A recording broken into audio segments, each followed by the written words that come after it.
মুসলমানদের প্রথম কিবলায় অব্যাহত ইসরায়েলি হটকারিতা ও ফিলিস্তিনিদের প্রতিক্রিয়া। মুসলমানদের প্রথম কিবলা তথা আল আকসা মসজিদে ফিলিস্তিনি মুসল্লিদের নামাজ পড়তে দিচ্ছে না ইহুদিবাদী ইসরায়েল। ফিলিস্তিনি স্বশাসন কর্তৃপক্ষ এর প্রতিবাদ জানিয়ে বলেছে, ইসরায়েলের এই পদক্ষেপ সব ধরনের আন্তর্জাতিক আইন ও ইশতেহারের লঙ্ঘন এবং তা সব মানবীয় মূল্যবোধ ও নৈতিকতারও পরিপন্থী। এর আগে ফিলিস্তিনি সূত্রগুলো জানিয়েছে, ইসরায়েলি পুলিশ কোনো মুসল্লিকেই আল আকসা মসজিদে নামাজ পড়তে দিচ্ছে না। ফিলিস্তিনি বিশেষজ্ঞ মোহাম্মদ জাদাল্লাহ এ প্রসঙ্গে বলেছেন, ইসরায়েল এ পদক্ষেপের মাধ্যমে এটাই বোঝাতে চায় যে আল আকসা মসজিদের ওপর এখন আর মুসলমান ও ফিলিস্তিনিদের কর্তৃত্ব নেই, বরং তা এখন পুরোপুরি ইসরায়েলের নিয়ন্ত্রণে রয়েছে। ফিলিস্তিনিরা আজ নিজ ভূমিতেই পরবাসী। সেখানে মুসলমানদের স্থাপনা এবং পবিত্র স্থানগুলোও আজ ইসরায়েলি দখলদারিত্বের নাগপাশে থাকায় প্রায় নানা ধরনের সীমাবদ্ধতা ও অমর্যাদার শিকার হচ্ছে।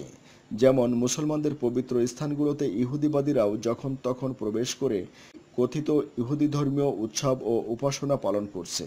তারা এই সব স্থানে আজান দেয়া নিষিদ্ধ করেছে।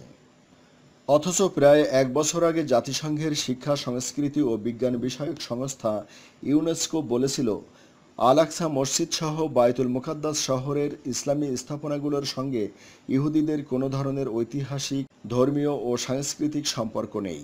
কিন্তু তা সত্ত্বেও ইসরায়েল আল আকসা মসজিদ সহ আল কুদসের ইসলামী স্থাপনাগুলোয় ইহুদিবাদীদের কর্তৃত্ব ও সেগুলোর ইহুদিকরণের তৎপরতা দিনকে দিন জোরদার করেই চলেছে। নানা ধরনের ইহুদি উৎসবের অজুহাতে আল আকসা মসজিদ এবং তার আশপাশে বছরের প্রায় 200 দিনই মুসলমানদের যাতায়াত নিষিদ্ধ করে রেখেছে ইসরায়েল। মুসলমানদের প্রথম কিবলার নানা অংশকে ইহুদিদের সম্পত্তি বলে দাবি করছে ইসরায়েল। ইসরায়েল এইসব অংশকে আল আকসা থেকে বিচ্ছিন্ন করতে চায়। এছাড়াও আশপাশে ইহুদি স্থাপনার সংস্কার বা উন্নয়ন তৎপরতার অজুহাত দেখিয়ে সুড়ঙ্গ খোঁড়াসহ নানা ধরনের খনন কাজ চালিয়ে ইসরায়েল আল আকসা মসজিদের অস্তিত্ব বিপন্ন করার চেষ্টা চালাচ্ছে।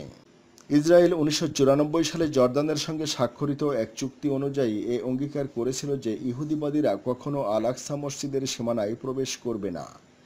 লক্ষণীয় বিষয় হলো, ডোনাল্ড ট্রাম্প মার্কিন প্রেসিডেন্ট হিসেবে ক্ষমতায় বসার পর থেকে তারই ইশারায় ইসরায়েল বায়তুল মুকাদ্দাস শহর সহ ফিলিস্তিনি অঞ্চলগুলোতে ইসরায়েলের নানা হটকারিতা ও ষড়যন্ত্র বিপজ্জনক পর্যায়ে জোরদার হয়েছে।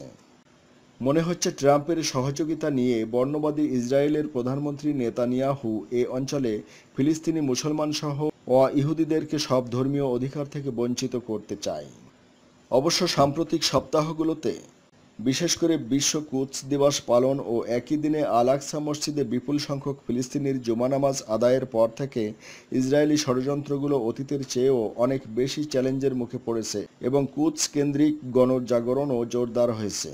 ইসরায়েল বহু বছর থেকেই আল আকসার ওপর ইহুদিবাদী কর্তৃত্বকে পাকাপোক্ত করার চেষ্টা চালিয়ে আসলেও ফিলিস্তিনি জাগরণ জোরদার হওয়ায় ও কুদস দিবসের ব্যাপক সমাবেশের কারণে তা করতে ব্যর্থ হয়েছে। 2015 সালে শুরু হওয়া কুদস কেন্দ্রিক ইন্তিফাদা ও গণজাগরণ ক্রমেই তীব্র হতে থাকায় এটা স্পষ্ট, ফিলিস্তিনি জনগণ বায়তুল মুকাদ্দাসকে রাজধানী করে যে স্বাধীন ফিলিস্তিন রাষ্ট্র গড়তে চায় তা থেকে তারা এক বিন্দুও পিছু হটবে না।